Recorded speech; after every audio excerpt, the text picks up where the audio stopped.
A short time ago, I spoke with incoming White House Chief of Staff, Reince Priebus. So, Reince, President-elect Donald Trump today said that he was probably not going to pursue prosecution, extended prosecution of the Clintons, Hillary Clinton, Bill Clinton, maybe even the Clinton Foundation. Then there was some discussion with the New York Times. It's a little bit foggy. Will he and will you and will the administration pursue a special prosecutor to prosecute the Clintons? Well, look, I mean, that's first of all, we don't know where all the evidence is going to lead. But what President-elect Trump was saying was that he would rather look forward instead of backwards, and that his eyes right now are looking through the windshield, not the rearview mirror. And so that was the point he was making, and that, look, he's not going to spend his time sitting around thinking about how he's going to prosecute Hillary Clinton. He's going to think about the future of America for all Americans that are out there.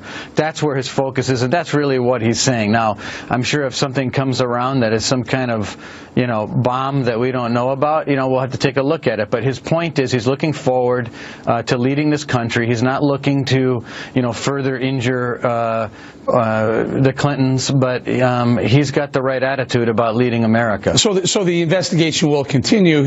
As of right now, he'll let the investigation play out and wait to see what evidence comes forward before he decides whether to further prosecute or special prosecutor recommendation. I think that's fair, but he's also saying, as far as he's concerned, he's moving on. Mm-hmm. Now, there are congressional investigations going on that I would assume will continue to go on. But he's saying, as far as he's concerned, it's time to move forward and heal America and lead. Okay. So there have been meetings. Yesterday, there were meetings with television executives, ABC, NBC, CBS, Fox News, and CNN. And then today, there was a New York Times meeting specifically for the New York Times. Now, as high profile, how did New York Times score a one-on-one interview with Donald Trump, and on the record for that matter? Well, first of all, the meeting yesterday is important to start building relationships again in the media. Obviously, we don't feel like we've been treated very fairly by the media, and I think most people watching would probably agree. But you do have to try to heal and move forward and build relationships so that things can get better, or at least a little bit more fair. As far as today, you got to look at it as like your hometown paper. My hometown paper is the Kenosha News, and I love the Kenosha News. It's something that's part of my life every day. It just so happens that the New York Times is a massive organization, but that's his hometown paper. And I think that's the reason why he felt it compelled to just give them an opportunity to ask him questions. And he did really, really well. He did a fantastic job. All right, Reince, yesterday you guys met with the network executives. I was talking about that earlier. Over the weekend, though, on the Sunday shows, you sat down with Meet the Press with Chuck Todd. And New York Times tweeted this after that meeting. They said, quote, this is a tweet from NBC News. NBC News tweeted this, and here's their quote. Can you rule out a registry for Muslims? Asks Chuck Todd. Quoting you, now, I'm not going to rule out anything, says Reince Priebus on Meet the Press. Now, before we have you weigh in, here's what actually went down on Meet the Press. Watch. Can you equivocally rule out a registry for Muslims?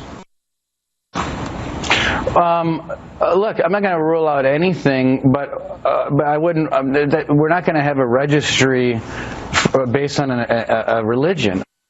So you clearly said you're not going to have a registry based on religion, yet they tweeted out almost looking like you said you're not going to rule out a Muslim registry. Right. Is this some of the bias that you talked about with the network executives yesterday?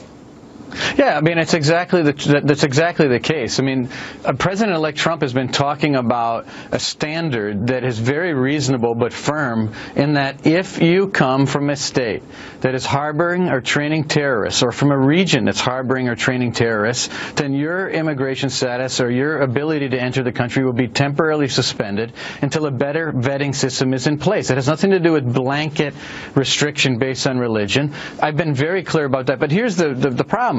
So has President-elect Trump. I mean, it's been since June that this position has been articulated every single month through 3 debates, and here we are today continuing to talk about a registration based on race. And all we're saying is it would be nice if after repeating something 50 times, you wouldn't get the same question with then again, a misrepresentation in a tweet. So we've been clear.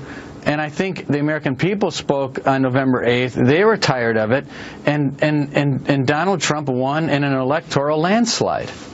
Also, and let's take that one step further. Today with the New York Times, you know, this alt-right controversy, this alt-right meeting, and Donald Trump has disavowed the alt-right a couple of times. And in fact, he did a couple of times in this New York Times meeting, yet it keeps coming up. Can you explain to us, explain to our viewer what the alt-right controversy is and where Donald Trump is on that?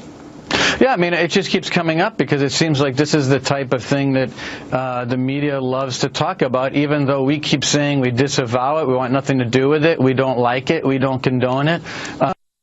Nothing to do with it. I mean, by name, by parade over the weekend, by persons that we don't like and don't want to be a part of. I mean, I don't know how many different ways and different twists and turns we can say we want nothing to do with it before people will just stop asking the same dumb questions. But Reince, they were doing in the New York Times interview. I was watching the tweets. They were live tweeting the interview or the meeting, and there were several questions on the alt-right kept coming up after Donald Trump disavowed it one or two times. Well, that's true. And then reporters may have come in late and then gone right back to the question that was already answered during the first part of the meeting. You know, look, we continually disavow, we will always disavow these folks, but it also is unfair to constantly go to any interview and answer the same 10 questions every single time so that they can keep perpetrating the same themes in these stories. So we want nothing to do with it. We want to move forward and we want to lead. All right, on the transition, let's move to the transition. Paul Ryan sent a letter today to President Obama saying basically stop with easing the sanctions on the Iranians, stop with the Iran nuclear deal, let the incoming president-elect handle that when he becomes president. Number one, do you want to weigh in on that request? Well, yeah, I mean, I agree with what Paul Ryan's saying. Let President-elect Trump deal with Iran because that deal is a total train wreck, and everybody knows it. And anything that we can do to get rid of it, we will. Now, there's parts of it that may be very difficult to get out of, but we're going to take a fresh look at it, put fresh eyes on that deal. And I can assure you, if anyone can renegotiate that deal or do something about it to make it better for the American people and not start a nuclear arms race in the Middle East, it's going to be President-elect Trump. All right. What about anything else? Anything else you want? Any other requests of the president to just leave alone, just leave the keys to the door as he leaves the White House? Don't mess with any of these other policy initiatives? Well, they've actually been fairly cooperative in regard to not appointing positions that don't need to be appointed, and they've been cooperative with the transition. But I would just say that, you know, if you look at what's happening in the transition, you have a president that's coming in, that's talking about bringing America together, that's working with people across the aisle, that's talking to our current president, that's taking the steps to interview the best and brightest people in America, and you're going to be seeing appointments that are going to make you very proud of where this president is taking the country, and we can't wait for the future. All right, Reince, thank you so much. Reince Priebus, everyone, Chief of Staff of President-elect Donald Trump. And Reince, have a great Thanksgiving to Sally and the family. Thank you. Happy Thanksgiving to you, too.